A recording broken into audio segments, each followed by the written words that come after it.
Hello, everyone. I want to thank you for tuning in to another episode of Natural is F.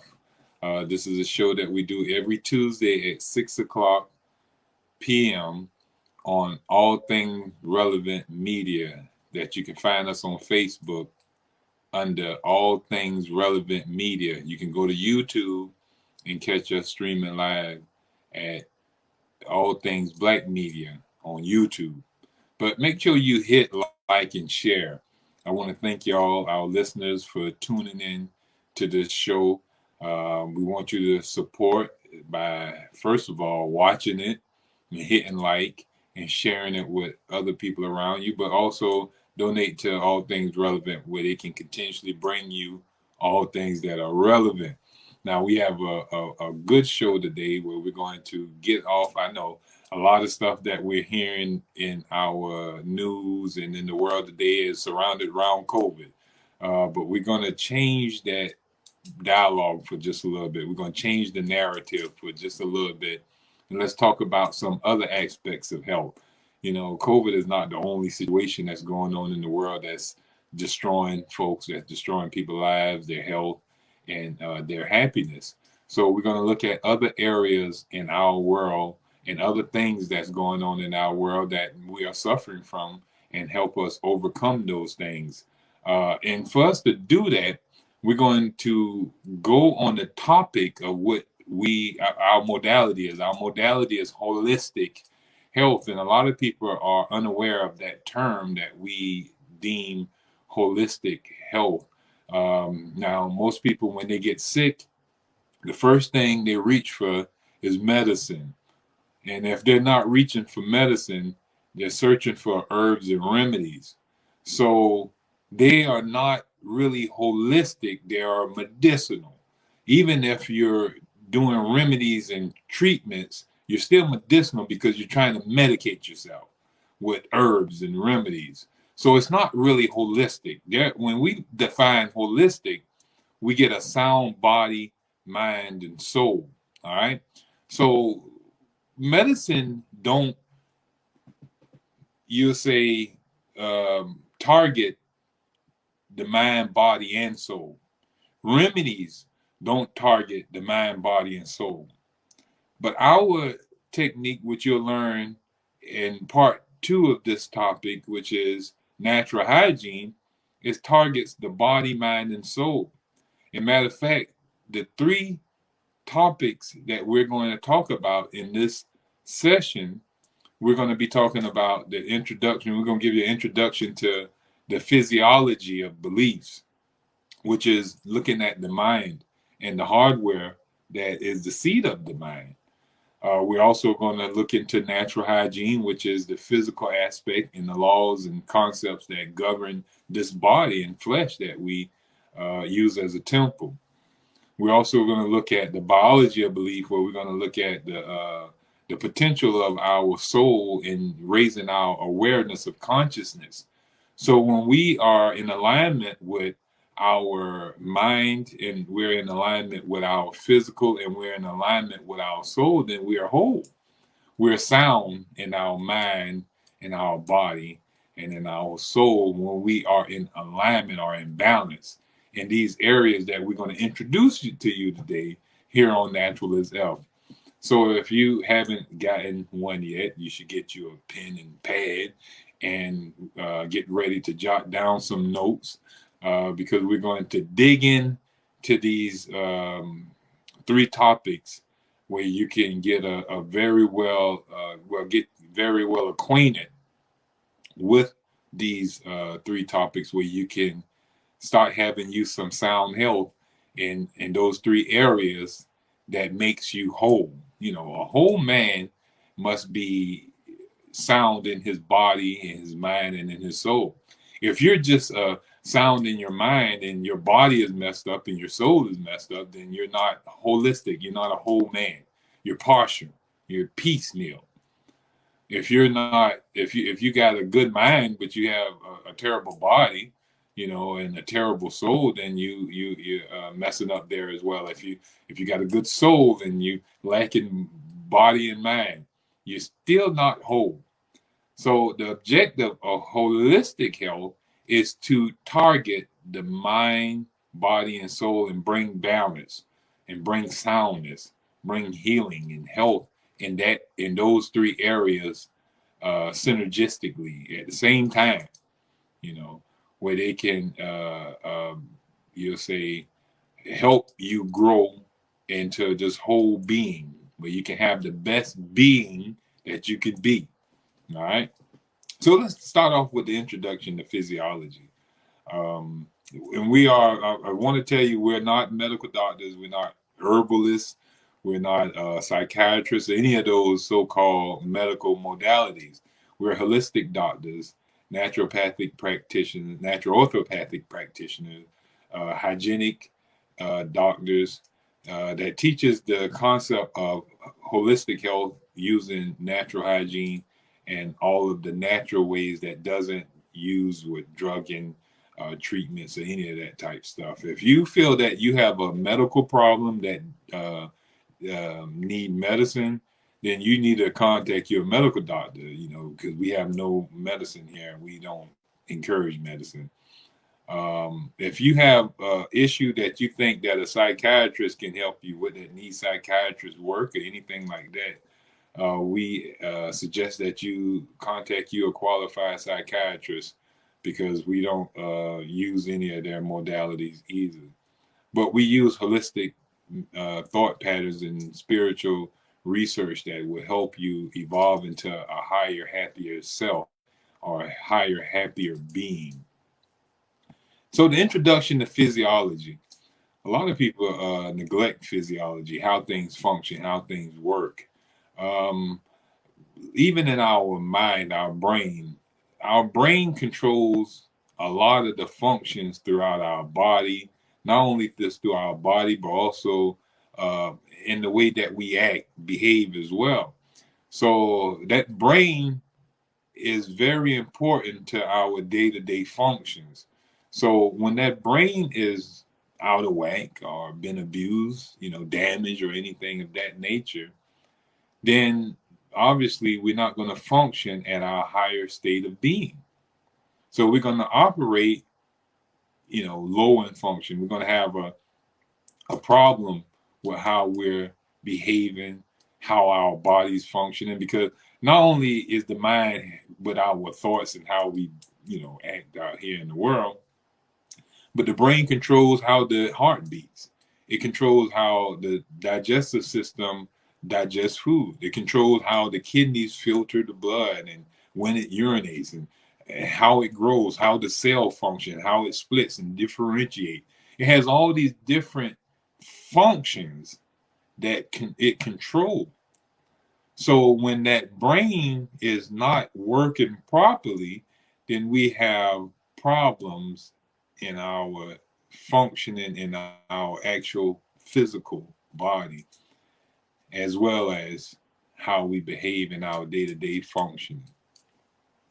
Most psychiatrists and psychotherapists, they tend to only look at the brain as in more, they don't really look at the brain as a organ. They don't look at if it's damaged.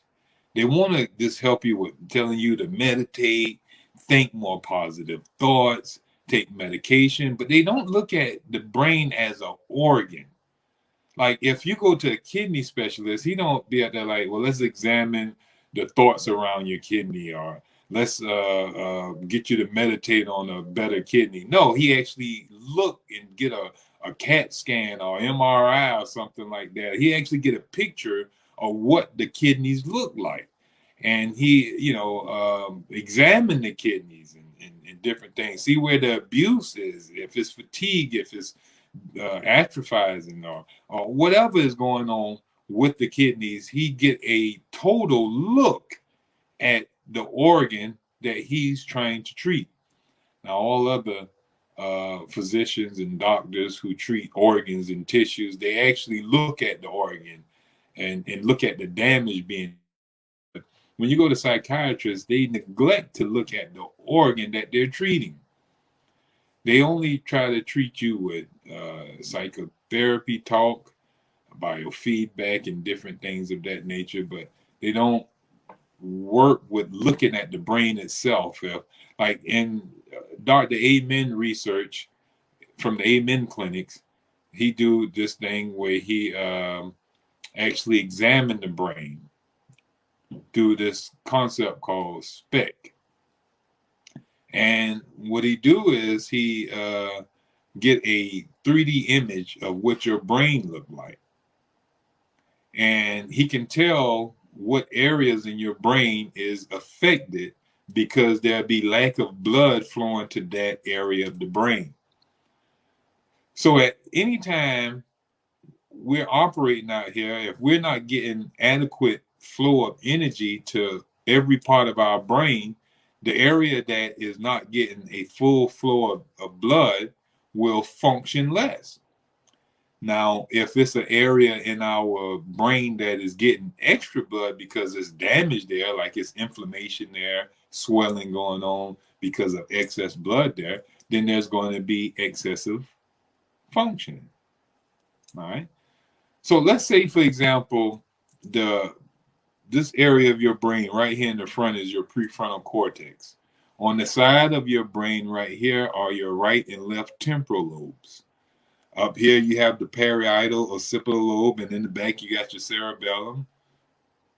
Right? You got the medulla. You have inside you have your deep limbic system. You have your anterior cingulate gyrus. You have these different areas in your brain that deal with different functions. Each one of those brain regions have specific functions that they cater to throughout the body. Now, if any of those organs are damaged or those regions of the brain are damaged, then depending on the damage, whatever they control will be, you'll say it will be like cause them to function less or function more. If the organ is damaged and it's restricting blood flowing there, then it's going to function less. If it's getting too much blood in that area, then it's going to start functioning more. So you're going to have excessive action. Now, let's say that can be favorable in some areas and it can be less favorable in certain circumstances. Let's say that you have an organ that controls your kidney flow and urination.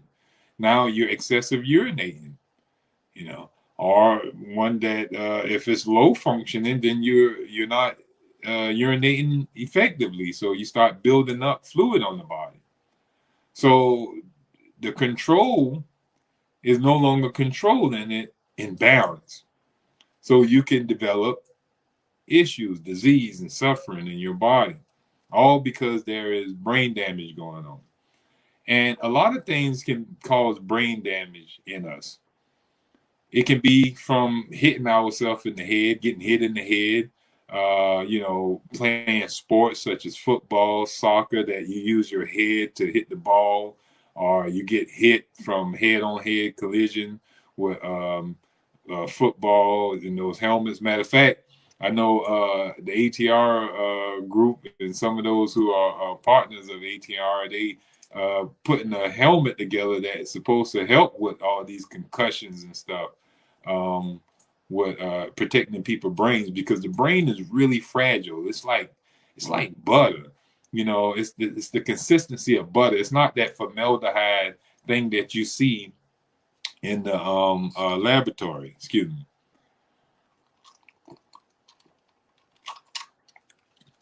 It's not that formaldehyde piece of meat that you see all mixed up in the laboratory jar in formaldehyde, embalming fluid, but to preserve it where you can keep seeing it. But it's like custard. It's like the consistency of custard, and it sits inside this bony structure called a skull. And this skull got a bunch of rigid edges that can do damage and cut the brain from sudden movement, like you get on these rides at the roller coaster and it have you jerking your head, or you get um, in a car accident where you got a sudden jerk and stuff. It can cause your brain to hit up against the wall of one of these, jagged edges and do damage, and to those areas of the brain. And once those areas have these lesions and tears and you'll say wounds done to them, they tend to become inflamed. You have overaction, or you have less action once the scar tissue start building in those areas. When you start having scar tissue in certain areas of the brain, then that means that scar tissue is going to let less blood flow through to that area of the brain. So if you're getting less blood flowing to that area of the brain, then you're going to have less functioning from that area. And if that area controls a certain element in your body, then it's going to be less functioning in that body part because of the scarring in the brain. So you're not a whole man. You're not operating as a whole man. So that's why protecting your brain is very important. Not only are you going to do damage to your brain from, you know, damage of direct trauma, hitting it, getting in a fight, getting boxed in the head. Look at Muhammad Ali after he had done got boxed in the head so much that he was having problem with his walk, his talk, speech, everything from all the damage that he had, the swelling and everything going on in his brain. A lot of your football players, you see, they have the same problem after being hit in the head so much. Soccer players and all those type of people. So you see the need to be able to protect your fragile brain is very important.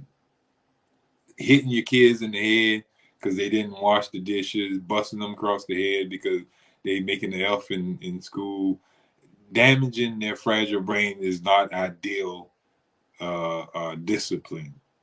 If you want, unless you want to have an idiot for a child, for sure, and have a child that's going to suffer many other health issues because of the damage of boxing them and beating them in the head, or throwing a book at them in the head and stuff like that.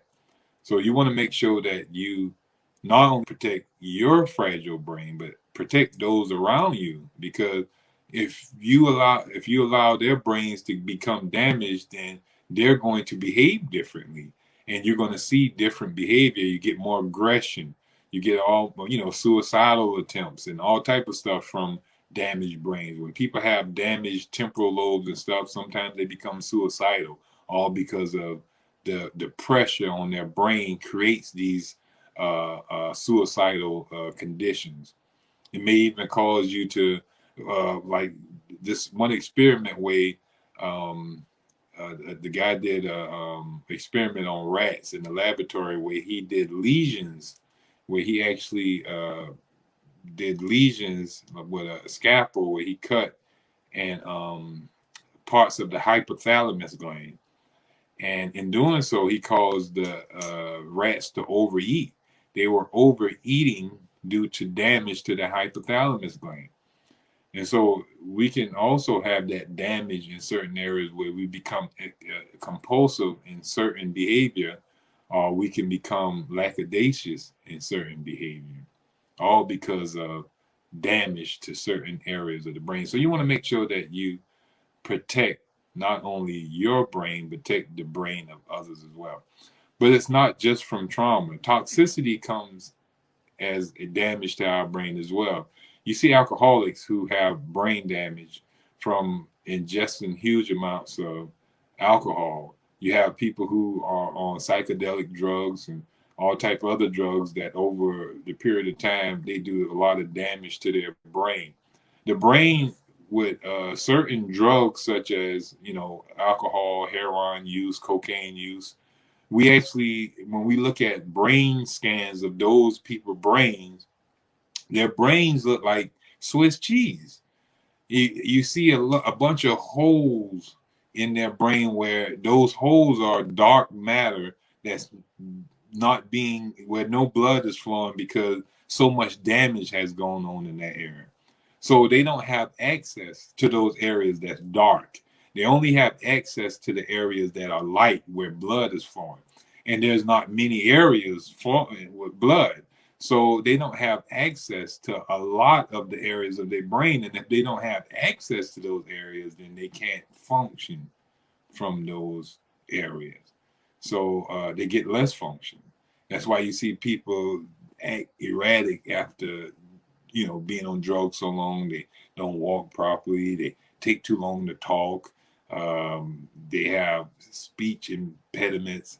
They have all these different, they have Tourette syndrome. They have all these different brain issues that are a result of trauma, toxicity from so much pollution that they've allowed to go into their brain and irritate and cause damage to their brain.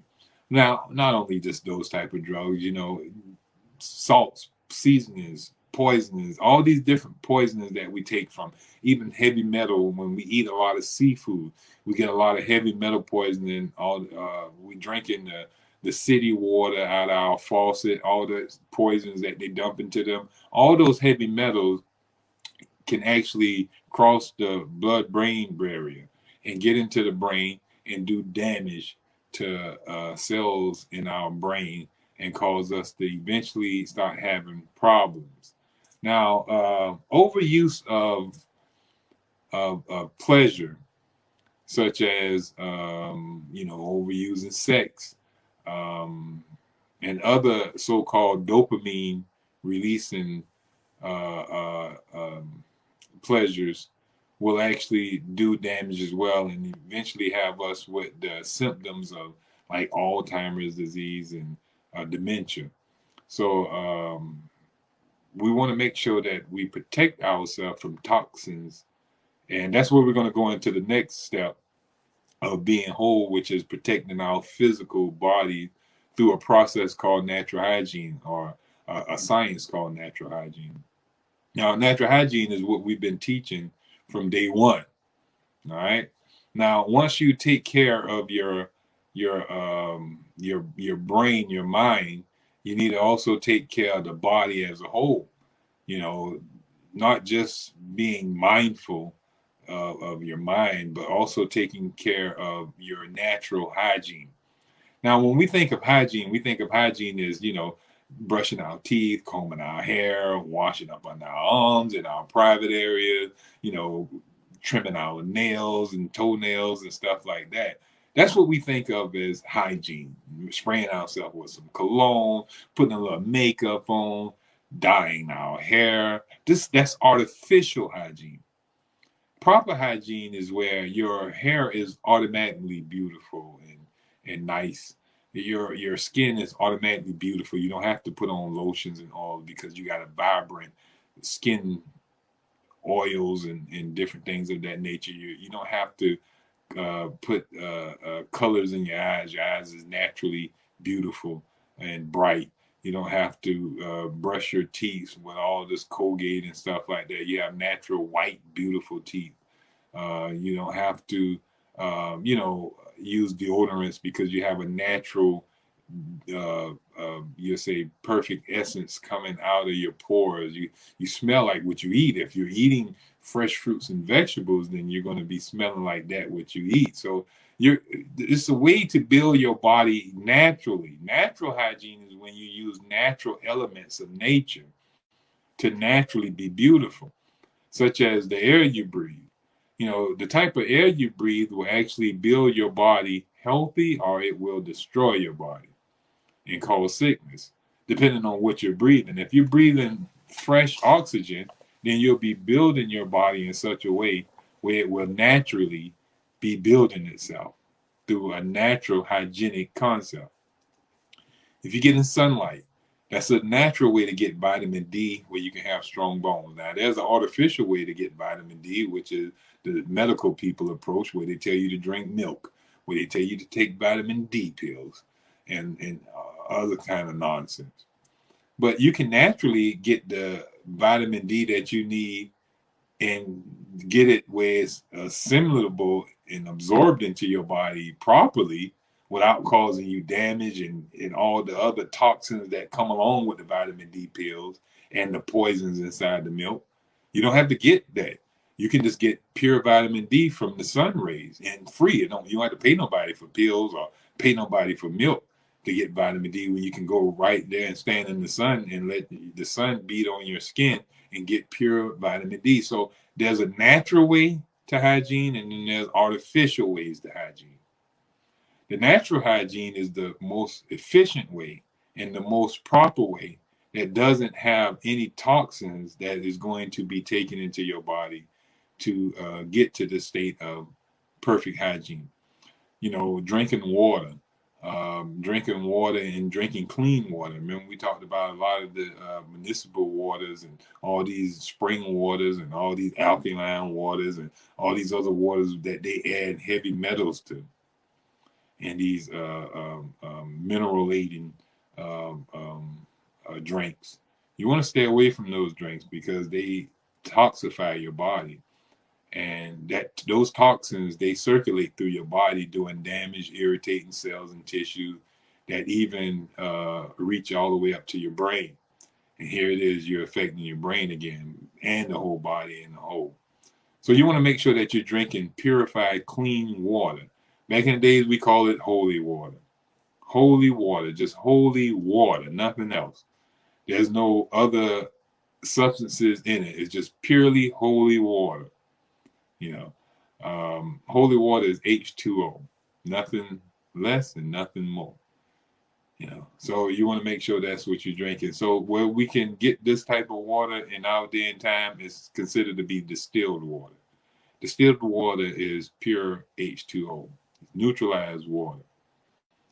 It's not acidic and it's not alkaline. It's at the level of neutrality, 7.0. All right. So not only are we breathing fresh air, eating ideal foods, getting regular sunlight, drinking clean water, we have to make sure that we get proper sleep. Sleep is a big thing that we do in natural hygiene, and where we get adequate amounts of sleep, because we believe in natural hygiene that there is one cause to disease. And the only cause to every man's disease is rooted in toxemia. All the sicknesses that you're going through is the result of poisoned blood. Toxemia is poisoned blood.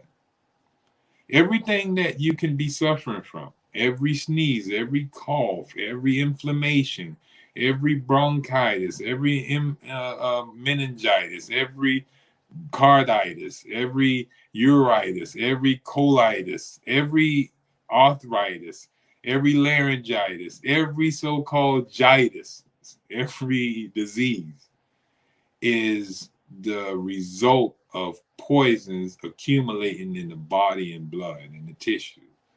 And those toxins are irritating, causing inflammation in that part of the body, because the itis is the inflammation. And those symptoms that we see coming out of our body is the body rejecting or throwing off these toxins out of the blood. So every so-called disease is the result of poison buildup in our body. Toxemia, poison blood, poison body, toxicosis, internal toxins that have accumulated. But now, what causes this toxicosis? What causes this toxemia? Well, that's because our body become innervated. You don't become toxic off the first poison you indulge in. No, because the body have enough energy to deal with that poison, and it neutralizes it real rapidly and throws it off. But as you continuously indulge in these poisonous habits and live in these poisonous environments, over time, your body loses the energy to reject and neutralize and expel these toxins. So since the body doesn't have energy enough to expel, neutralize, and reject these poisons, the poisons tend to remain inside the body and accumulate. This accumulation is a toxicosis. Your blood tissues become saturated with poison. This saturation over time causes irritation. This irritation leads to inflammation. This inflammation started causing the body to go into a fight to drain out through ulceration, through abnormal routes. It won't take the regular route, it'll take abnormal routes, because the innervation, meaning that when you first drink alcohol, your kidneys is going to filter out that alcohol real rapidly, and you're going to go urinate. But if you keep doing that 30 times a day, 7 days a week, 12 months a year, eventually your kidneys is going to wear out from overuse. And so they're no longer going to be effective in getting rid of this waste. So if the waste is building up in your body now because the kidneys is fatigued and tired, then the body have to find alternative routes in which to get rid of the waste. So now it have to ulcerate out of abnormal routes.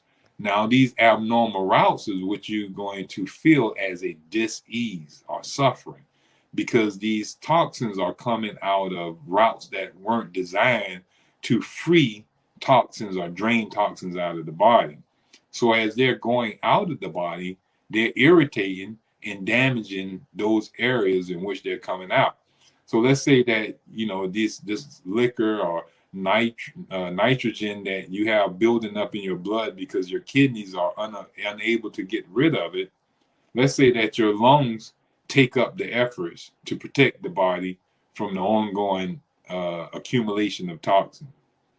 So the lungs want to spur out the uric crystals and urine that's building up in your blood. So you start building up fluid in your lungs, which you could cough out as mucus, phlegm, and stuff like that. But it's doing damage. It's creating irritation and damage and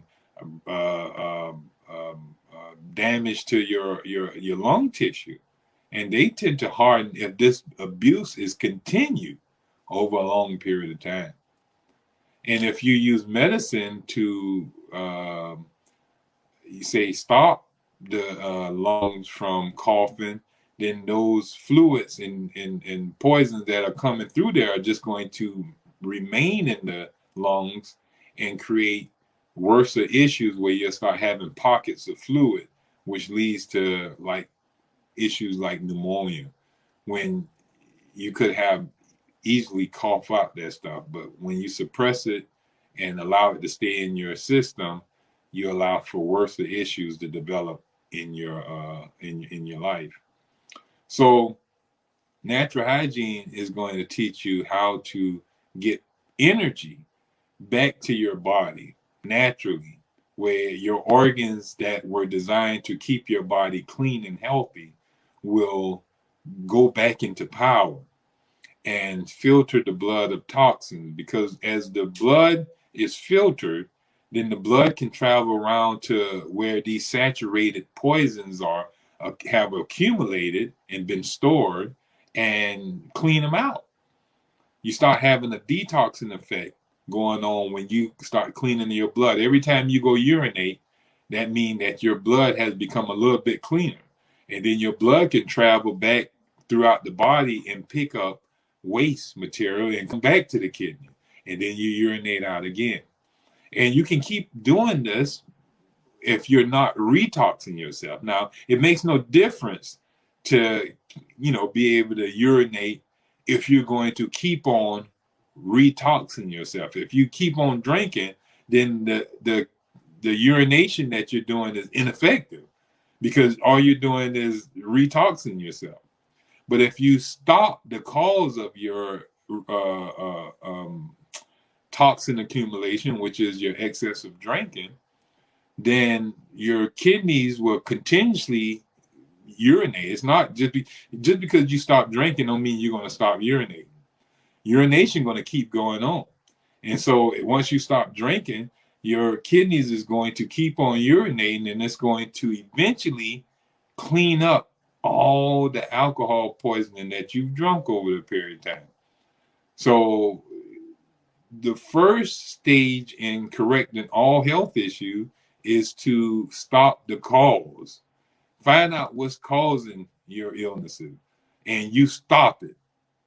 And once you stop it, you allow the body to do its work of freeing itself of the waste. Now that's freeing might be uh, discomfort to you. It may be painful. It may cause you a little suffering, but you let it run its course, and then eventually, over time, it will reach a level where it will have did enough cleaning where you won't suffer anymore, and you will be out of harm's way.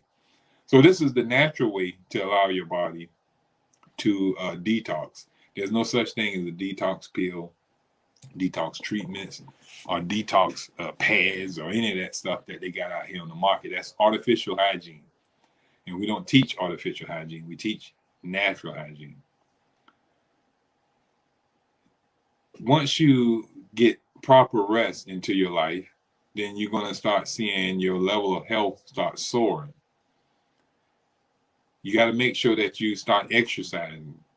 Exercising is where you build up muscle and strength throughout your body. And it'll make you look good. You have girls liking you, or you have guys looking at you more. You can take your shirt off without being embarrassed and having a big belly fall out when you take your shirt off. You don't have to have man boobs. Or you don't have to have the sagging in women. You don't have to have the excess of flesh hanging off you. You can look more appealing when you have more muscle tone from regular exercise. You can have better circulation, have more euphoric, more energy flowing through your body, more blood flowing through your body. And more blood flowing through your body flows up to your brain and clean out the brain and keep the brain filled with what? Blood, where it can function properly. So it's all synergistically when you can get all these levels of health operating at the same time.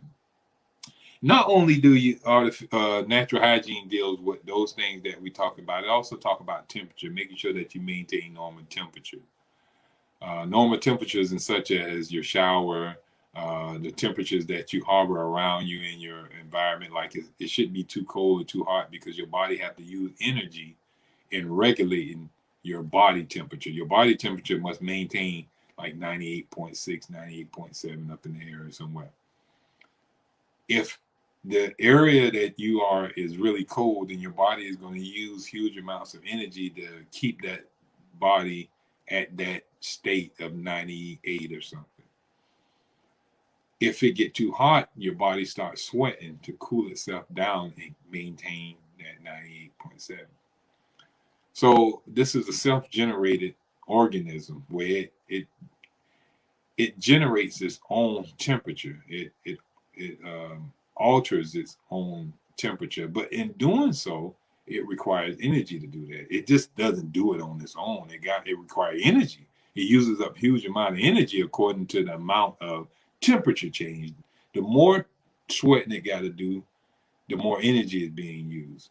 The more it got to raise its temperature to deal with excessive cold, the more energy is used. Like just like if you got to drop your thermostat down to 65 to get it cold, it's going to stay on longer than if you had dropped it down to 70.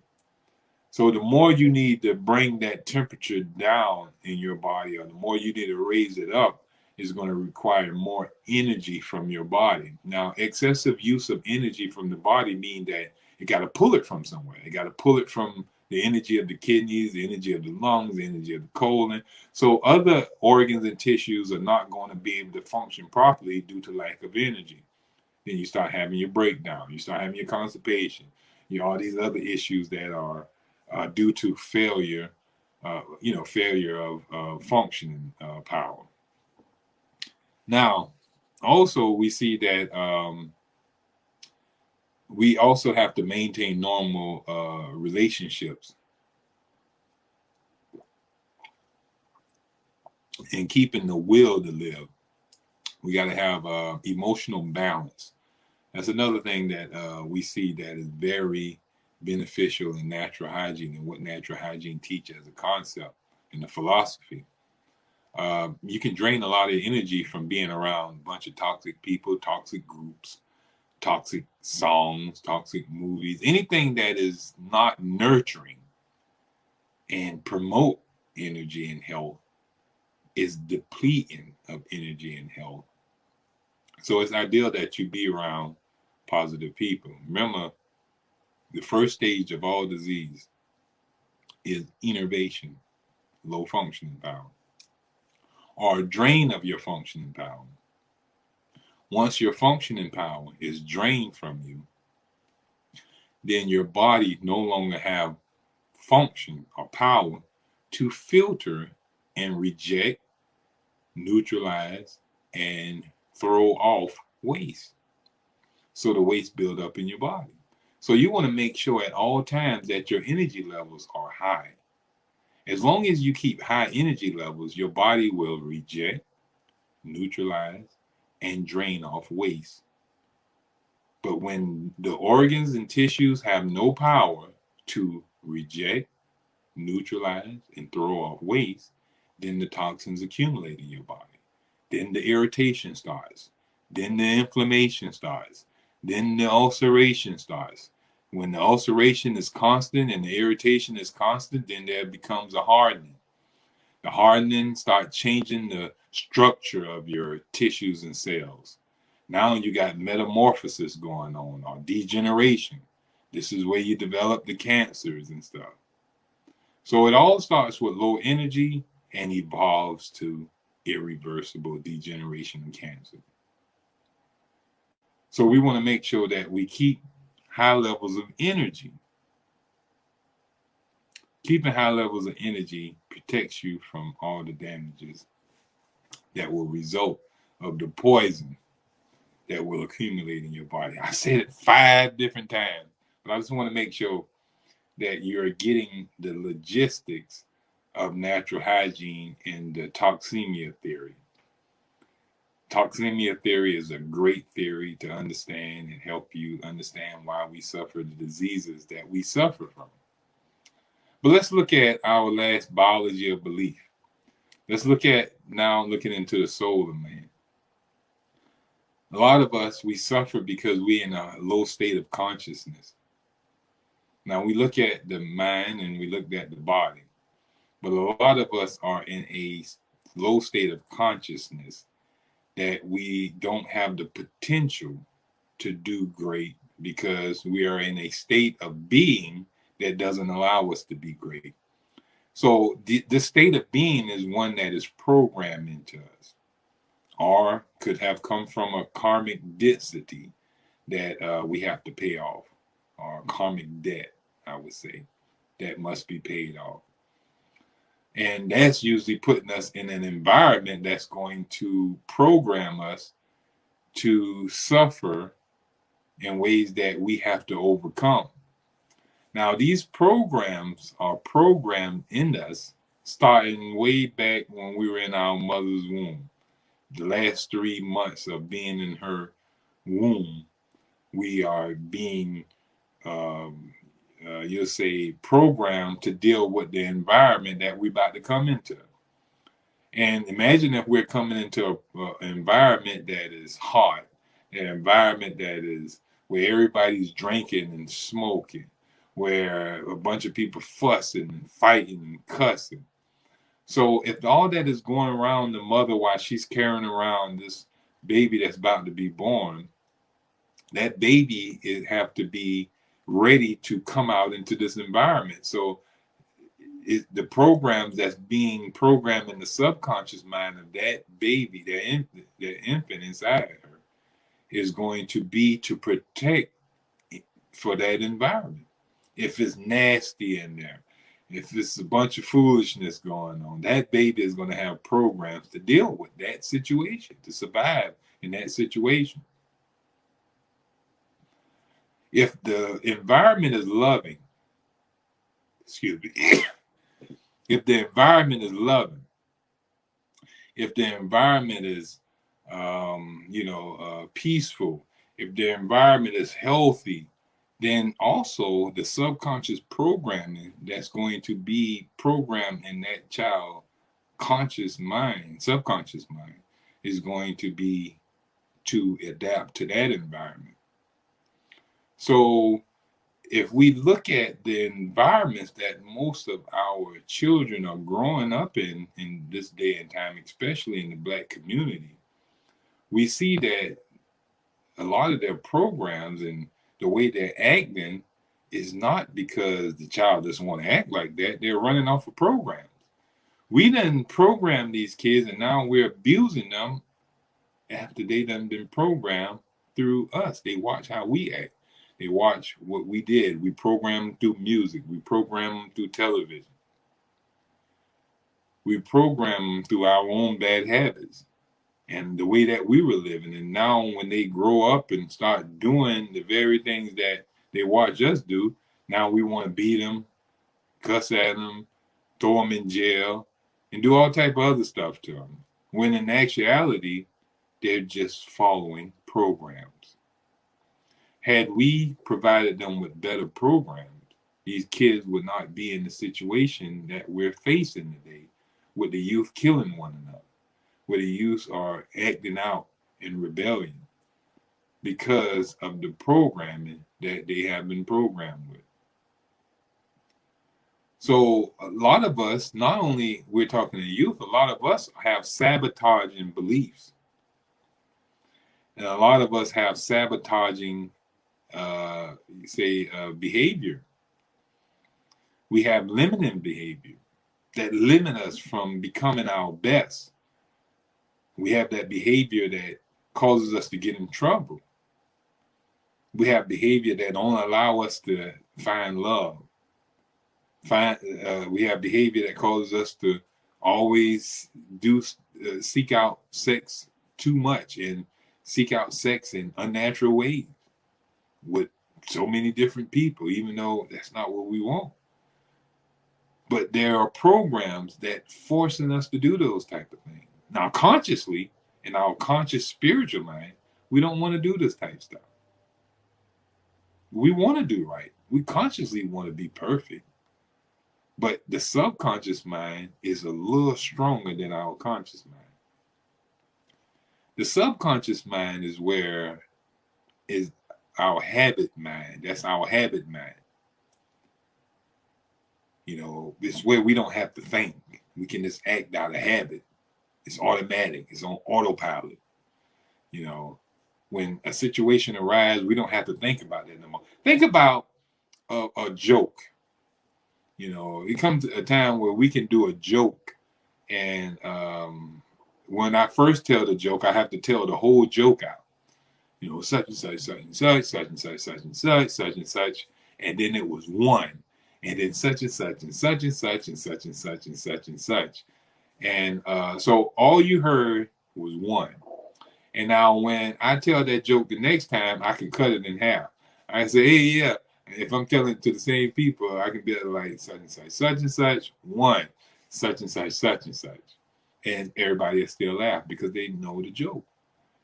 And then after I say it so many times, I don't even have to say the whole joke anymore. I can just say one, and everybody's just going to bust out laughing because they know what surrounds that one.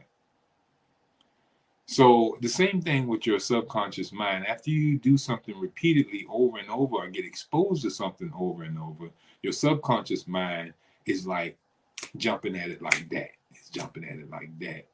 It's programmed to act and behave on it just like that within, seconds without even thinking. Now, when we have a bunch of unhealthy programming inside of us, then we see the behavior. All we have to do is look at the behavior of a person and we can tell what type of programs are programming their subconscious mind.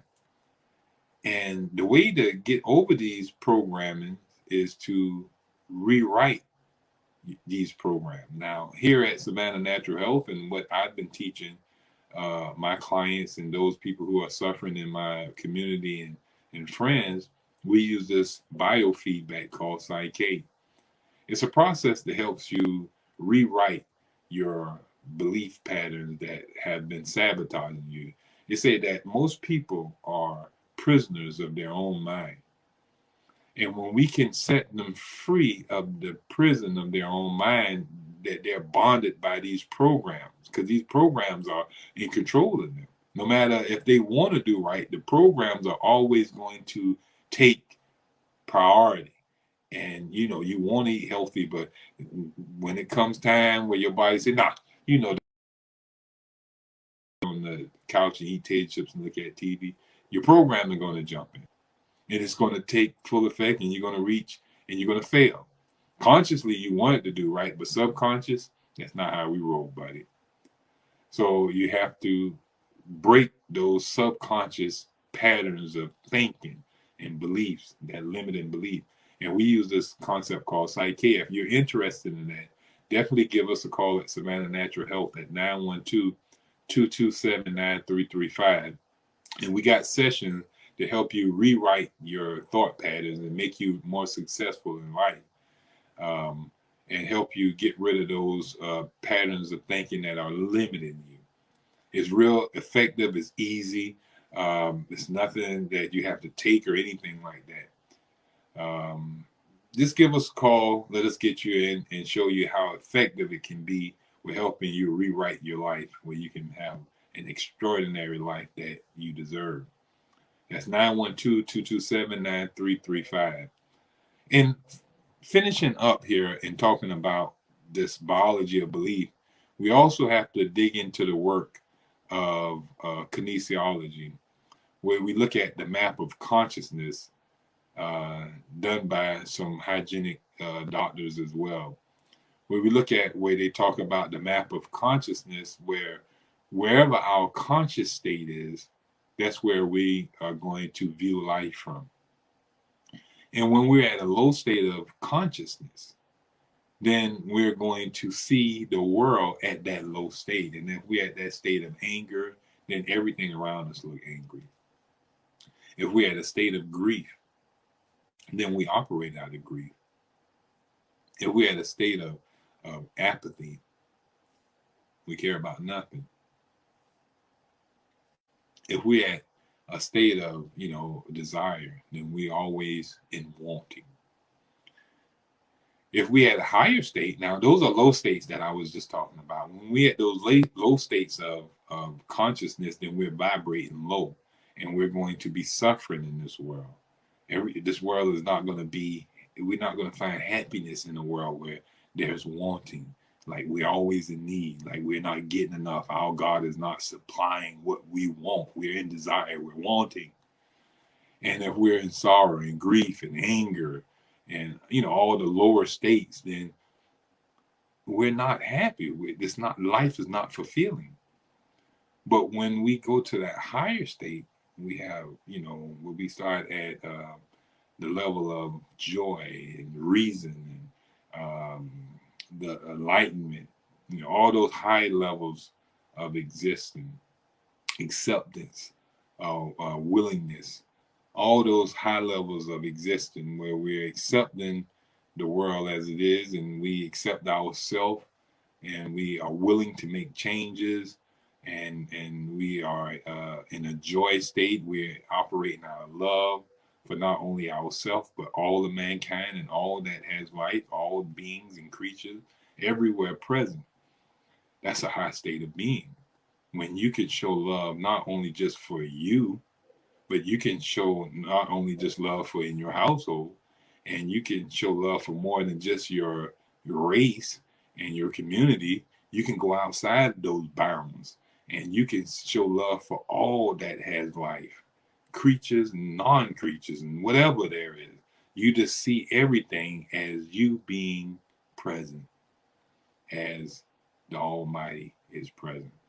Now that's a high state of being.